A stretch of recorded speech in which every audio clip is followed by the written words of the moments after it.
Então a gente tem que torcer, né, para que no ano eleitoral seguinte, para que os brasileiros votem pensando que a situação do mundo nesse momento, ela não é a mesma situação de 2002, ela não é a mesma situação de 2008, ela não é uma crise somente econômica, ela não é uma crise somente política, ela é uma crise em todos os fatores. O Brasil precisa encontrar um caminho um pouco mais equilibrado do que o que a gente está adotando no momento. O que eu penso desses ruídos, assim? Tá muito difícil para o investidor, no ano de 2025, separar barulho de música, gente. Aqui mesmo no canal, eu tenho feito vídeos consistentes, sempre em tons alarmistas aqui, e não porque eu gosto, é porque realmente a política mundial, ela se encaminhou para um caminho em que a gente tá com problema em todos os lugares ao mesmo tempo. Eu nunca imaginei que eu ia fazer um vídeo falando sobre lei Magnitsky aplicada a um brasileiro. Eu nunca imaginei que eu ia fazer um vídeo sobre a possibilidade dos bancos brasileiros serem bloqueados, né? Eu nunca gostei de vender susto. Eu sempre venho aqui falando para vocês, olha, eu uso o título, a chamada mais forte, assim, mas eu sempre falo para vocês, olha, tá tudo bem, né? O Brasil sempre foi assim, a gente tem problemas, o Brasil é um país histórico e tal, não é que isso vai destruir a nossa economia nem nada. Mas o que acontece é que esses pequenos fatores, cada hora um fatorzinho, cada hora um fatorzinho, cada hora um fatorzinho. Esses pequenos fatores, se somados, com a má gestão, pode ser muito ruim.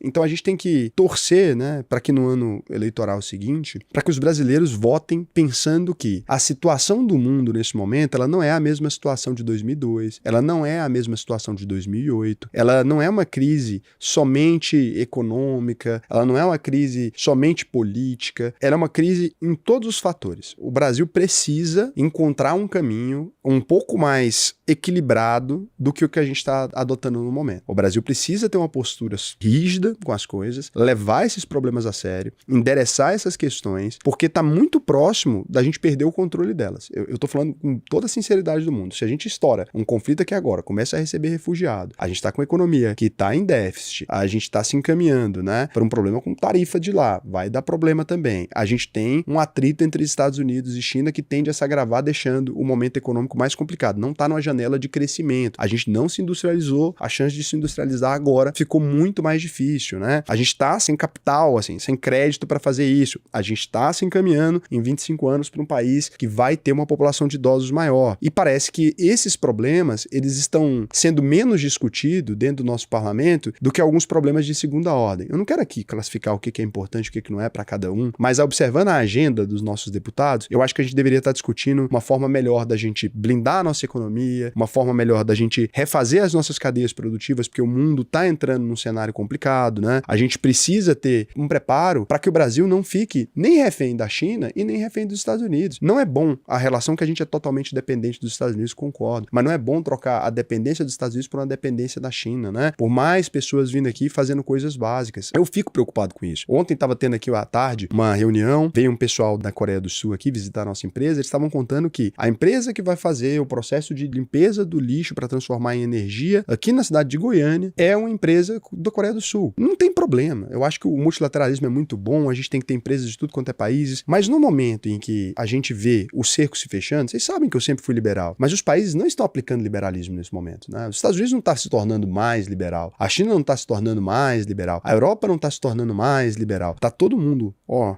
prestando atenção aqui, aumentando o gasto militar, dando uma olhada para dentro do próprio território, e o Brasil encarando como se fosse um grande carnaval. O Brasil encarando como se a gente tivesse numa festa, como se tivesse tudo na mais absoluta normalidade. Nossos políticos fazendo piadinha, levando as coisas na brincadeira. Eu acho que a gente precisa de um pouco mais de seriedade, tanto da direita quanto da esquerda, não acho que é um problema para a gente discutir Brasil. Eu acho que a gente precisava colocar o Brasil na agenda. Gente, como que a gente vai fazer diante desse cenário agora, né? O que espera o Brasil dos próximos anos? Quais são as previsões? Se esse conflito com a Venezuela acontecer, quais são as providências internas que o Brasil vai tomar? Se a tarifa continuar por mais 4 anos, quais as providências que o Brasil vai tomar? Se a China começar a fazer exigências de contrapartida também, que ainda não está fazendo, quais coisas que a gente vai fazer? Quais áreas são estratégicas agora para a gente proteger dentro desse momento, né? Será que a gente não deveria estar diminuindo o tributo para tentar criar uma indústriazinha, pelo menos que consiga desenvolver uma agroindústria, já que a gente não conseguiu uma industrialização completa, né? O que a gente pode fazer para incentivar que a gente tenha uma economia mais forte investe nos próximos anos, né? Porque se o mundo não está se encaminhando para um mundo mais liberal, fica muito ruim. Eu negocio com todo mundo e ninguém negocia comigo. Eu acho que a gente precisa compreender essa nova realidade do mundo, o multilateralismo, que era essa geopolítica anterior, que funcionou por muitos anos, ele parece estar caindo aos poucos, e eu acho que todos os países já entenderam, né? E alguns estão demorando um pouco mais a tomar os movimentos. Eu não acho que o Brasil não entendeu. Eu acho que o Brasil já entendeu. Tem muita gente boa aqui, muita gente competente falando sobre isso, muitos políticos observando essa nova realidade, mas eu acho que falta uma ação. Aquilo que trouxe o Brasil até aqui nos últimos 500 anos não é que foi ruim. A gente gosta muito de falar mal de como o Brasil funcionou, mas assim, querendo ou não, a gente teve mais governos, né? Um pouco mais de governo de direita às vezes, aí que conseguiu fazer um caixa, daí veio um governo mais de esquerda que gasta esse caixa, e a gente foi conseguindo, juntou, conseguiu, teve um período de desenvolvimento ali dentro do período militar, criou algumas empresas, teve um período ali do Getúlio também, meio nacional desenvolvimentista, que gerou alguns direitos trabalhistas, alguma coisa. Acho que a gente foi meio que se encaminhando de maneira natural com aquilo que a população, né? Primeiro a população, eu tô mais preocupado com dinheiro. Aí a gente volta num governo mais à direita, né? Mais liberal. Não, agora estamos preocupados com a concentração de renda mais, vamos dividir um pouco. Então, ok, tá bom, né? Isso aqui nos trouxe até aqui. Agora parece que a gente vai precisar de um plano melhor. E se você já tá ganhando uma grana acima de R$4.500 por mês e quer aprender a investir, o que eu vou te recomendar? Acesse aí alvp.com.br, clica aqui no botão Faça a sua análise de perfil, preenche o questionário até o final. Se você for aprovado, né, aqui para participar da UVP, você vai assistir suas aulas comigo, que para mim vai ser um prazer te ensinar a investir no Brasil e no mundo inteiro. Só se você ganha mais de R$4.500 por mês. Se você ganha menos, não adianta. Por quê? Porque a UVP te dá acesso a uma plataforma exclusiva de investimentos, né, com investimentos que só são oferecidos para clientes que têm mais de 10 milhões de reais. A gente é hoje também a consultoria top 1 do Brasil, vinculada ao maior banco de investimentos da América Latina, que é o BTG Pactual. Então a gente tem lá geopolítica, formação de investimentos mesmo. A gente já formou mais de 50 mil pessoas. Só de placas de alunos nossos que se tornaram milionários, a gente entregou mais de 1.000. E como é que você sabe que a UVP funciona num mundo de tanta ferramenta gerada, de tanta coisa gerada a partir do nada? A certeza que você tem é que se você concluir a UVP até o final, pode fazer todas as aulas gratuitamente. Chegou ao final, você não aprendeu a investir, a gente devolve 100% do seu dinheiro. Pode pesquisar, Reclame Aqui, Juros Brasil. Se fosse mentira, a gente não estaria aqui. Por quê? Porque você simplesmente poderia fazer a UVP e falar: Raul, eu não aprendi a investir e pegar o dinheiro de volta, ou se a gente não te devolver, você me processa. Ganhou de graça R$10.000. Investimento melhor que esse não tem, né? E você vai perceber, se você buscar pela UVP, que a gente nunca teve nenhum processo. Só quem processa a gente é corretora safada, porque perde dinheiro com as coisas que a gente ensina. Então eu recomendo que você vá lá e faça o seu cadastro. Se você for aprovado, não é todo mundo que é aprovado, vai ser um prazer para mim te ensinar a investir aí.